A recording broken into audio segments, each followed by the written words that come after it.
पल पल की खबरों को देखने के लिए देखते रहिए बीबी हिंदुस्तान न्यूज। आइए नजर डालते हैं आज की खास खबर पर। सुरेंद्र मैथानी बोले, मैं विधायक नहीं हूं, जनता का सेवक हूं। कानपुर गोविंद नगर विधानसभा विधायक प्रत्याशी सुरेंद्र मैथानी एक बार फिर जनता के सेवक चुने जा रहे हैं। विधायक सुरेंद्र मैथानी ने बताया, गोविंद नगर विधानसभा के अंदर आने वाली हर समस्या का समाधान किया है। भाजपा सरकार की सभी उपलब्धियों को जनता को उपलब्ध कराई हैं और मैंने कई सालों से टूटी फूटी सड़कों और पार्क, सीवर लाइन व अन्य कई चीजों का निर्माण करवाया है। यही कारण है कि जनता एक बार फिर मुझे विधायक बनाएगी। कानपुर से सोनू जायसवाल की रिपोर्ट, बीबी हिंदुस्तान न्यूज में।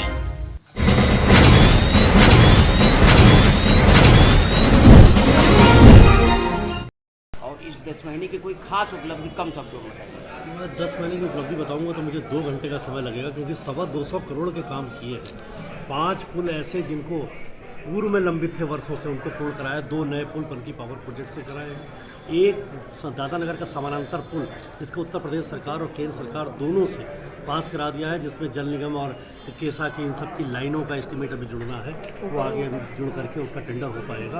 ऐसे तमाम काम कराएं। छठ मैया के पूजन को लेकर के नहर को सफाई कराना, पूजन की व्यवस्था कराना। लोगों को मैंने कोरोना के कालखंड में लोगों को ब्लड, अपना स्वयं का भी ब्लड मैंने दिया है। उसके अलावा मैं स्वयं ग्रसित रहा। तमाम लोगों को मैंने 1442 लोगों की जानों को बचाने के लिए 1 लाख से लेकर 10 लाख रुपए तक मैंने मुख्यमंत्री से दिलाए। मैं कितने काम बताऊँगा, मैं बताऊँगा तो बहुत टाइम लगेगा, लेकिन मैं इतना कह सकता हूँ कि बहुत एक ईजी अवेलेबिलिटी और इजी कनेक्टिविटी के आधार पर जनता से मैं सीधे संपर्क संवाद मेरा बना रहा है और जनता को मैंने इस विश्वास पर कायम कराया, एक आशीर्वाद प्राप्त किया कि विधायक मतलब कुछ नहीं, विधायक मतलब एक सामान्य आदमी। और इसी प्रकार के विधायक के उस आभा मंडल को तोड़ने का मेरा संकल्प है। यानी एक कार्यकर्ता के नाते से मैं काम करता रहा हूँ और कार्यकर्ता के नाते से काम करूँगा। यानी प्रत्येक जनता मेरी, जो जनार्दन है, ईश्वर का रूप है, वो जनता जैसा काम मुझसे चाहती है करा चुकी है।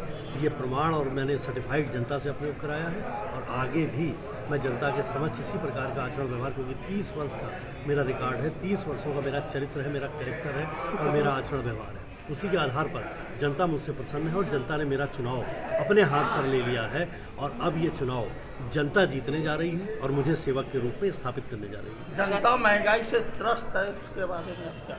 देखिए, जनता ने देखा है, जनता समझदार है, जनता जानती है कि जो भी ये विषय है, वैश्विक महामारी में, कोरोना जैसी बड़ी महामारी लोगों की जानों को 2 लहरों में, आप देख रहे होंगे तीसरी लहर जो इस समय है, इस लहर पर भी काफ़ी कोई नियंत्रण दिखाई दे रहा होगा आपको।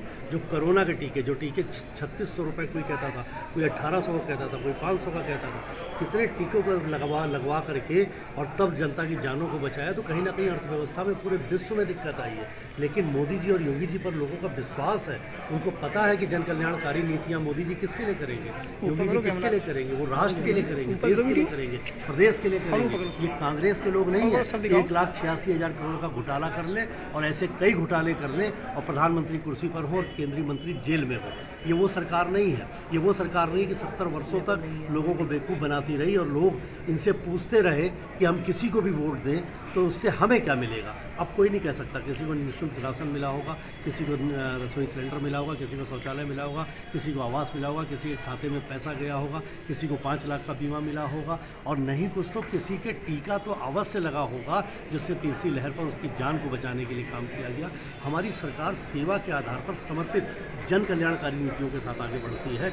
इसलिए कहीं अगर ये सब व्यवधान आते हैं तो लोगों को विश्वास है कि मोदी जी और योगी जी इन सारी चीज़ों पर काबू पा लेंगे।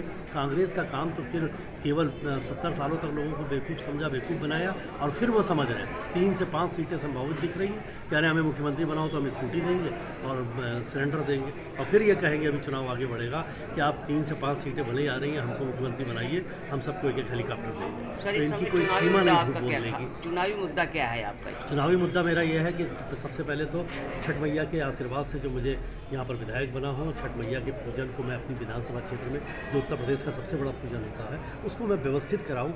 इसी पे लगातार मेरा प्रयास होगा। उसके अलावा सबसे बड़ा प्रयास सीवर और पानी जो प्राथमिकता है, इस पर मुझे काम करने की आवश्यकता है। बाकी पार्कों का डेवलपमेंट, सड़कों का निर्माण, काफ़ी सड़कें मैं बड़ी बड़ी तो काफ़ी करा चुका, जो 25-25 साल से नहीं बनी, जो 15-15 सालों से मसवानपुर की सड़क, पनकी की सड़क जो नहीं बनी, वो सारी बड़ी बड़ी तो मैं काम ख़त्म कर दिया मैंने।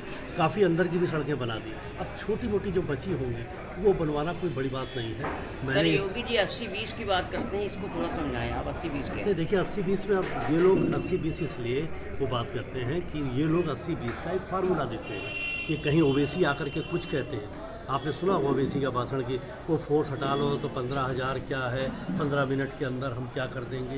ये सब जो गंदी बातें ये लोग करते हैं, तुष्टीकरण की राजनीति करते हैं, ये हिंदू मुस्लिम को बांटने की बात करते हैं। इस आधार पर जो इन लोगों ने वातावरण गंदा किया है, कुछ ठेकेदारों ने, उन ठेकेदारों के प्रति लोगों का गुस्सा है और वो ठेकेदार असफल हो रहे हैं। वो समाज के रक्षक नहीं है, समाज के भक्षक है।